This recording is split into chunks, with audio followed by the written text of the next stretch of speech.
I never thought a vacation would end like this, but life has a way of surprising you when you least expect it. That morning in Costa Rica was supposed to be special, the start of another adventure day with stunning beaches and lush rainforests. Instead, I walked into our resort room early, after a canceled tour, and found my wife Naomi tangled in our hotel sheets with Marco, our ruggedly handsome tour guide from the previous day's excursion. Her cold laughter still echoes in my mind. "You were never enough, James," she said, not even bothering to cover herself. Instead of erupting in anger, I just smiled, walked out, and made a phone call. That would change everything. Before I tell you what happened next, drop a comment where you are watching from. Hit subscribe if you have ever had to make a split-second decision that completely altered your life's direction. My name is James Atlas, and up until 6 months ago I thought I had a good marriage. Not perfect, but whose Naomi and I had been together for 7 years, married for 5 of those. We met during graduate school, where I was finishing my MBA, and she was getting her marketing degree. She caught my eye at a campus coffee shop, confidently presenting a project to a professor. I was drawn to her drive and energy from the first moment. Our courtship was fast and intense. Within 3 months, we were practically living together in my small apartment. By 6 months, we were talking about marriage. Friends warned me we were moving too quickly, but when you know right. At least that is what I believed back then. Naomi came from a wealthy background. Her father owned a successful real estate development company in Chicago, and her mother was a former beauty queen turned socialite. Growing up, she had attended private schools, spent summers in Europe, and never worried about student loans or rent payments. My background was considerably more modest. My parents were both teachers in a small town in Minnesota. I had worked my way through college with scholarships and part-time jobs, and my graduate degree was funded by a combination of assistantships and student loans. Despite our different backgrounds, we seemed to complement each other well. Naomi had style, social connections, and ambition. I brought stability, thoughtfulness, and a grounded perspective. At least that is how it appeared on the surface. After graduation, I landed a job at a financial consulting firm. The pay was good, but not extravagant. Naomi secured a position at a high-end marketing agency working with luxury brands. We moved into a nice apartment in a trendy neighborhood, not the luxury condo her parents thought appropriate but comfortable for us. The first year of marriage was mostly happy, as we established our careers and built our home together. Looking back, I can see the subtle warning signs.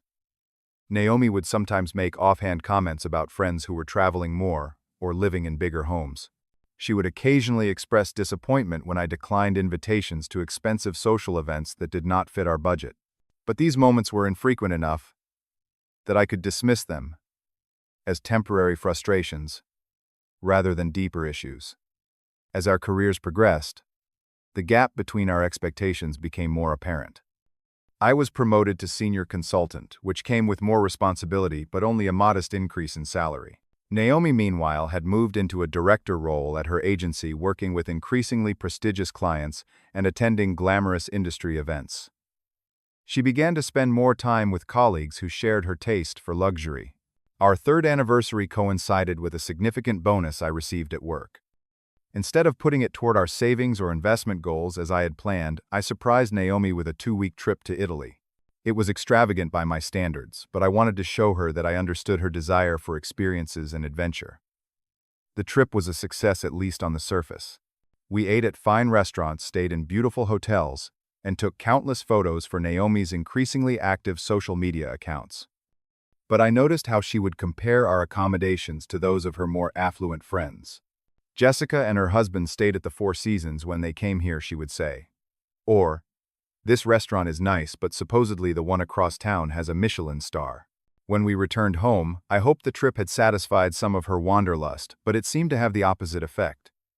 She began suggesting more frequent getaways, weekend trips to New York, or quick jaunts to Miami.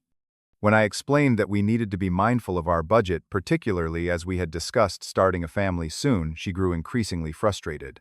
"We only live once, James," she would say. "I do not want to wait until we are too old to enjoy life." Around our 4th anniversary, Naomi started a new position as an executive at a larger agency with international clients. Her salary now exceeded mine, a fact that did not bother me, but seemed to shift something in our dynamic. She began making unilateral decisions about purchases and plans, consulting me less and less. The tension between us grew, but we rarely addressed it directly. Instead, we fell into a pattern of passive-aggressive comments and silent resentment. I focused more on work and my hobbies, while Naomi spent increasing amounts of time with her new colleagues and friends. It was during this period that Naomi first mentioned Costa Rica. One of her clients was a luxury eco-resort chain with a new property opening there. She had been invited to the launch event and wanted us both to go. "We can extend it into a proper vacation," she said excitedly. 2 weeks in paradise. They are covering part of it as a business expense, and I can use my connections to upgrade everything. The timing was not ideal for me as I was in the middle of a major project at work, but I saw it as an opportunity to reconnect. Maybe a change of scenery would help us address the growing distance between us. I rearranged my schedule and used some of my limited vacation days to make it happen. In the weeks leading up to the trip, Naomi threw herself into planning the perfect itinerary. She booked us into the most exclusive resort on the Pacific coast, arranged private tours of rainforests and volcanoes, and scheduled couples, massages, and sunset cruises. Her enthusiasm was infectious, and I began to feel hopeful about our future together. The first few days in Costa Rica seemed to validate my optimism. The country was stunning with its lush landscapes and beautiful beaches. Our resort was situated on a pristine stretch of coastline with infinity pools overlooking the ocean and private bungalows nestled among tropical gardens. We swam, hiked, and enjoyed fresh seafood at beachfront restaurants. Naomi seemed happier and more relaxed than she had been in months. On our third day, we joined a small group tour to explore a nearby national park. Our guide Marco was in his early 30s, tall and athletic with sun-kissed skin and an easy charm. He spoke perfect English with just enough of an accent to sound exotic and had an encyclopedic knowledge of Costa Rican wildlife and ecology. I noticed how Naomi's eyes followed him throughout the day, how she laughed a little too enthusiastically at his jokes, and positioned herself near him at every opportunity. I tried to dismiss my unease as baseless jealousy. Marco was probably used to attention from female tourists. It did not mean anything. Besides, Naomi and I had a good night together afterward, more connected than we had been in some time. The next morning we were scheduled for another tour, this time to a volcanic region a few hours from our resort. However, when I woke up, I found a note from Naomi saying she was not feeling well and wanted to rest at the resort. She encouraged me to go on the tour without her insisting. She did not want to ruin my experience. Concerned, I offered to stay with her, but she was adamant that I should go. "It is a once-in-a-lifetime opportunity," she said. "I will probably just sleep most of the day anyway. Go enjoy yourself." Reluctantly, I joined the tour group and spent the day hiking around dormant volcanoes and soaking in natural hot springs. Throughout the day, I sent Naomi messages checking on how she was feeling, receiving only brief replies that she was resting and feeling slightly better. When I returned to the hotel that evening, I was surprised to learn from the concierge that Naomi had booked a private tour of a nearby wildlife sanctuary for the following day. The guide he mentioned was Marco, who had apparently made quite an impression during our group excursion. "Your wife specifically requested him," the concierge said with a knowing smile that made my stomach tighten. "He is very popular with our female guests." I did not confront Naomi that night. Perhaps I was being paranoid. Maybe she had simply enjoyed his knowledge of the local wildlife and wanted a more personalized experience. Still, I slept fitfully, my mind conjuring unwelcome scenarios. The next morning, Naomi was up early, dressed in a new outfit I had not seen before, applying makeup more carefully than she usually did for a day of outdoor activities. "Are you sure you do not want to join us?" she asked, though her tone suggested she hoped I would decline. "I think I will explore the resort a bit more," I replied, watching her reaction carefully. "Maybe get some work done by the pool. You enjoy your tour." Relief flashed across her face before she masked it with a smile. "Okay, honey. I will probably be gone most of the day. Do not wait up for dinner if you get hungry." After she left, I tried to distract myself with work emails and a swim in the infinity pool, but my mind kept returning to Naomi and Marco. Around noon, I received a message that my afternoon snorkeling excursion had been canceled due to unexpected rough waters. With several unplanned hours ahead of me, I decided to return to our room to rest and regroup. I will never forget the sound of laughter that greeted me as I approached our bungalow. The door was unlocked, a careless oversight that would change everything. As I pushed it open, the laughter abruptly stopped. There on our king-sized bed, the one I had been sleeping in just hours earlier, were Naomi and Marco, naked and entangled in the expensive sheets I had splurged on as a pre-trip gift. For a moment, we all froze in a tableau of shock, betrayal, and guilt. Marco recovered, first scrambling to cover himself, while muttering rapid apologies in Spanish. Naomi, however, did something I never expected. Instead of showing shame or remorse, her expression hardened into something cold and almost contemptuous. "Well," she said, making no move to cover herself, "this is awkward." The casual cruelty of her response stunned me more than the infidelity itself. This woman, who had shared my bed and my life for 7 years, looked at me as if I were an inconvenience rather than a husband whose heart was shattering. "Naomi," I managed to say, my voice surprisingly steady despite the roaring in my ears, "what are you doing?" She laughed, then a harsh sound devoid of warmth. "What does it look like, James? I am having fun. Something you would not understand." Marco looked increasingly uncomfortable, gathering his clothes and attempting to dress discreetly. "I should go," he said. But neither of us acknowledged him. "How long has this been happening?" I asked, though I was not sure I wanted the answer. This specifically, Naomi gestured between herself and Marco, "just since yesterday. But there have been others, James." "Did you really think I would be satisfied with your version of life? The careful budgeting, the modest vacations, the practical decisions. You were never enough for me. You never will be."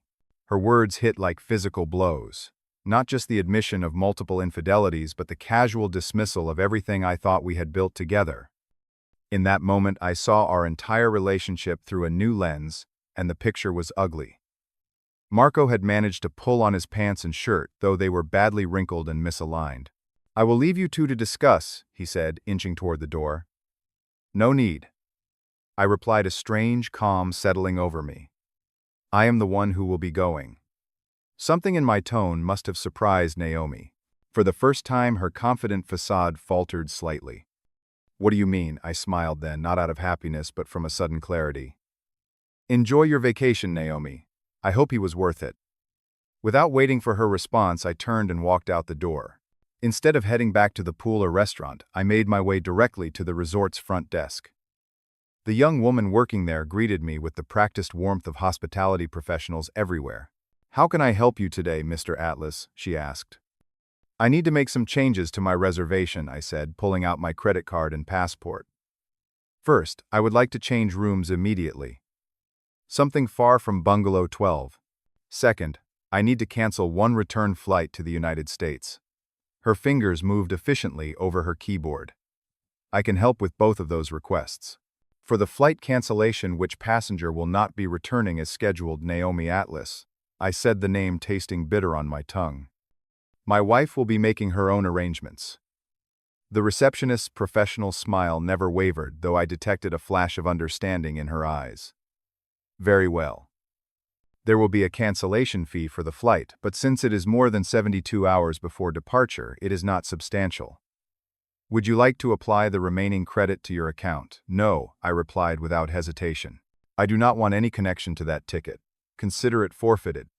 She nodded and continued typing. "And for your new room, we have a similar bungalow available on the opposite side of the property. It can be ready within the hour." "That would be perfect. Thank you." As she processed my requests, my phone buzzed with messages from Naomi.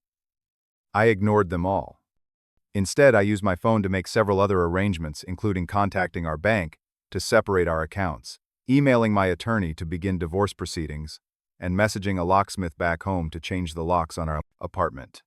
By the time I collected my key to the new bungalow, a sense of resolute determination had replaced my initial shock and pain.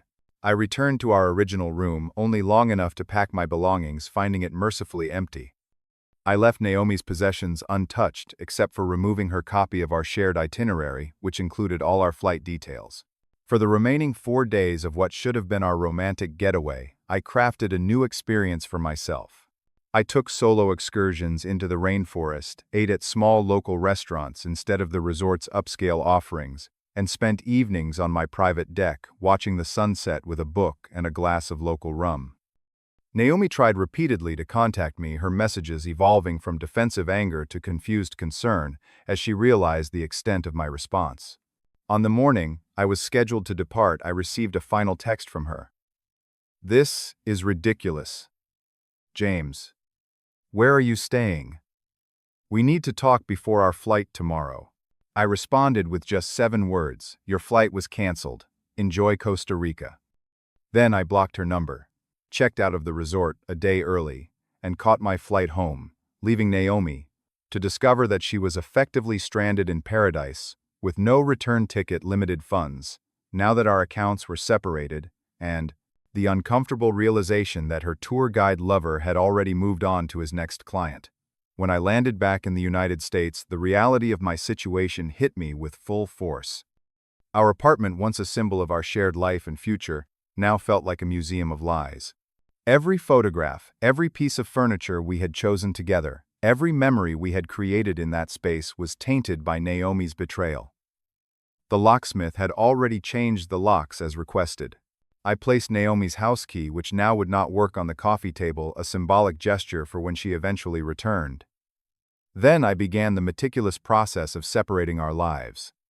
I contacted our bank again to confirm the separation of our accounts, leaving Naomi's personal account untouched but removing my name and funds from our joint savings and checking accounts. I was not trying to financially ruin her, I simply wanted a clean break and clear boundaries. Next, I reached out to close friends and family to briefly explain the situation. I did not share all the sordid details, simply stating that Naomi had been unfaithful and that our marriage was over. The responses ranged from shocked disbelief to statements of, "I always had a bad feeling about her." My parents, who had always been politely reserved about Naomi, offered to come stay with me, but I declined, needing space to process everything on my own. 3 days after my return, I received an email from Naomi. She had apparently managed to book a new flight home using her personal credit card and would be arriving the following day. Her message was a mix of anger and desperation. "What you did was completely uncalled for. Yes, I made a mistake, but stranding me in a foreign country. That is borderline criminal. We need to talk about this like adults when I get home. This does not have to be the end of us, James." I did not respond. There was nothing left to say. When Naomi arrived at our apartment the next day, she discovered not only new locks, but also half-empty closets and shelves. I had carefully divided our possessions, taking only what was unquestionably mine and leaving her personal items untouched. On the dining room table, I had left an envelope containing divorce papers prepared by my attorney, along with a brief note explaining that all communication should go through our respective lawyers from this point forward.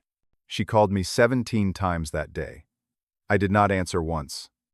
Instead, I stayed with a friend, giving her space to collect her thoughts and hopefully accept the inevitability of our separation. A week later, I received an email from her father, alternating between threats and pleas. He had apparently gotten my contact information from a mutual friend and felt entitled to involve himself in our marital breakdown. He suggested that young couples have misunderstandings all the time and that I was overreacting to what was essentially a vacation fling. His words only reinforced my decision. If Naomi's family could so easily dismiss her betrayal, it spoke volumes about the values she had been raised with. The following month was a blur of lawyer, meetings, apartment hunting, and grief counseling. Yes, despite my anger, I was grieving. Not just for the end of my marriage, but for the death of the future I had envisioned, the children we might have had, the life we had planned together.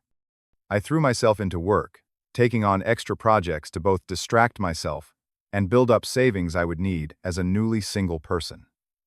2 months after Costa Rica, I moved into a new apartment in a different neighborhood. It was smaller than our shared space had been, but felt more authentic to who I was without Naomi's influence. I furnished it simply with a mix of items from our apartment and new pieces that represented this new chapter in my life. Through mutual friends, I heard that Naomi had moved back in with her parents temporarily. She had apparently told people that I had abandoned her in Costa Rica after a minor argument and was playing the victim. Some believed her, others did not. I made no effort to correct the narrative, trusting that the truth would eventually emerge. 3 months after our separation, I received a lengthy email from Naomi. Unlike her previous communications, this one lacked the entitlement and defensiveness that had characterized her initial responses. She admitted to multiple affairs throughout our marriage, not just the incident with Marco. She confessed that she had married me partly because I represented stability and security qualities her more exciting previous boyfriends had lacked. "I thought I could change you," she wrote. "Or that you would naturally evolve into someone more ambitious, more willing to take risks, and live extravagantly. When that did not happen, I started looking elsewhere for the excitement I craved while keeping the security you provided. It was selfish and cruel, and I am only now beginning to understand the damage I have caused." The email concluded with a request for forgiveness, not reconciliation. At least she had come to accept that our marriage was truly over. I did not respond immediately, needing time to process this new information and what it meant for my understanding of our shared past. 4 months after Costa Rica, our divorce was finalized with surprising smoothness. Naomi did not contest any of the terms, agreeing to a clean split with no alimony on either side. We had no children to complicate matters, and our assets were relatively simple to divide. The apartment lease was transferred solely to her name, and we each kept our respective personal accounts and possessions. 5 months after Costa Rica, I received a job offer from a competing firm in another city. The position came with a significant salary increase and greater responsibilities. In the past, I might have hesitated to make such a major change, especially one that would require relocating. But my experience had changed me. I had learned the hard way that stability could become stagnation if it prevented growth and authentic living. I accepted the offer and began preparations to move. As I packed up my relatively new apartment, I came across the few remaining photographs of Naomi and me that I had not yet discarded. Looking at them now with half a year's perspective, I could see what had not been visible to me before: the subtle tension in her posture. When beside me, the smile that did not quite reach her eyes in later photos, the gradual increase in physical space between us as the years progressed. 6 months to the day, after walking in on Naomi and Marco, I was settling into my new office in my new city. My phone buzzed with a text message from an unknown international number. It was Marco, of all people. "I know this is strange," the message read, "but I wanted to apologize for my part in what happened. Your wife, she told me you were separated and getting divorced. I would never knowingly sleep with a married woman. When I discovered the truth after you left, I felt terrible. I hope you are finding peace." I stared at the message for a long time, unsure how to respond or whether to respond at all. Finally, I wrote back a simple acknowledgement: "Thank you for telling me. I have moved on." As I placed my phone back on my desk, I realized it was true. I had moved on, not just physically to a new city and job, but emotionally as well. The pain had not disappeared entirely, but it had transformed into something more productive, a catalyst for growth rather than a weight dragging me down. That evening, I stood on the balcony of my new apartment, looking out at the unfamiliar skyline of my new home. For the first time in months, I felt genuine optimism about the future. Naomi's betrayal had forced me to confront not just her lies, but also the ways I had limited myself by clinging too tightly to caution and predictability. The irony was not lost on me. In her desperate search for excitement and novelty, Naomi had destroyed something potentially valuable. Meanwhile, her actions had ultimately pushed me toward the very growth and risk-taking she had always wanted from me, but I was now experiencing it without her. Life has a strange way of teaching us its most important lessons. Sometimes those lessons come wrapped in pain and betrayal, forcing us to rebuild from scattered pieces. In the 6 months since that fateful day in Costa Rica, I have learned more about myself than in the previous 7 years of marriage. I discovered that resilience is not about avoiding pain, but moving through it with purpose. When Naomi laughed and said I was never enough, she did not realize she was actually setting me free from a relationship built on false expectations and dishonesty. Her cruelty became my catalyst. The first month was undeniably the hardest. Nights alone, in a half-empty apartment, jumping at every sound that might be her returning, explaining to concerned friends and family What had happened? There were moments I questioned my decision to leave her stranded, wondering if it had been unnecessarily vindictive. But then I would remember her cold laughter, her casual admission of multiple affairs, and I knew I had simply created a consequence that matched her actions. By the second month, as the divorce proceedings began in earnest, I started reconnecting with parts of myself that had been neglected during my marriage. I joined a local hiking club, something Naomi had always dismissed as too outdoorsy. I reconnected with college friends she had deemed not ambitious enough for our social circle. Each small reclamation of my authentic interests felt like recovery. The third month brought surprising opportunities at work. With my personal life in turmoil, I had thrown myself into projects with new intensity and creativity. My boss noticed, offering me lead positions on major accounts I might previously have considered beyond my reach. I said yes to all of them, working longer hours, but feeling more fulfilled than I had in years. In the fourth month, as our divorce finalized, I received an unexpected letter from Naomi's younger sister Leah, with whom I had always had a friendly relationship. "I want you to know that not everyone in the family supports Naomi's version of events," she wrote. "Some of us recognize the pattern, because we have seen it before. I am sorry for what you experienced, and I hope you find happiness." Those simple words of validation from someone in Naomi's family helped heal a wound I had not fully acknowledged. The fifth month brought the job offer that would ultimately take me to a new city and a completely fresh start. The old James might have hesitated, weighing security against opportunity, analyzing the risks until the moment passed. The new James, forged in the fire of betrayal and recovery, recognized it as the next necessary step in my journey. Now, 6 months after Costa Rica, I stand in a different life entirely. New city, new job, new friends, new perspective. I have learned that sometimes the most painful endings lead to the most necessary beginnings. I have discovered that being enough is not about meeting someone else's shifting expectations, but about being authentic and complete within yourself. Naomi called me last week. I answered, curious rather than anxious about what she might say. She was in town for a business conference and wanted to meet for coffee for closure, she said. I declined politely, but firmly. "I already have closure," I told her. "I wish you well, but our chapter is finished." Her silence spoke volumes before she finally responded. "You really have changed, James." "Yes," I agreed. "Thank you for that unexpected gift." As I ended the call, I felt the last weight lift from my shoulders. The truth is, we often do not recognize the cages we live in until something forces us out of them. My cage had been a marriage to someone who never truly saw or valued me. The door had been open all along, but it took the shocking betrayal in Costa Rica to make me walk through it. If there is one thing I would share from this experience, it is this: sometimes the most painful moments in our lives are actually doorways to better versions of ourselves. The key is not to become bitter or vengeful, but to use that pain as fuel for authentic growth and change. Have you ever experienced a betrayal that ultimately led to positive change in your life?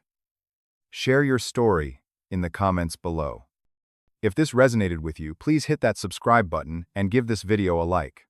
And if you know someone who might be struggling with betrayal or major life transitions, share this video with them as a reminder that sometimes our deepest wounds become our greatest opportunities for growth. Thank you for listening to my story, and remember, what seems like an ending might actually be the beginning of your best chapter.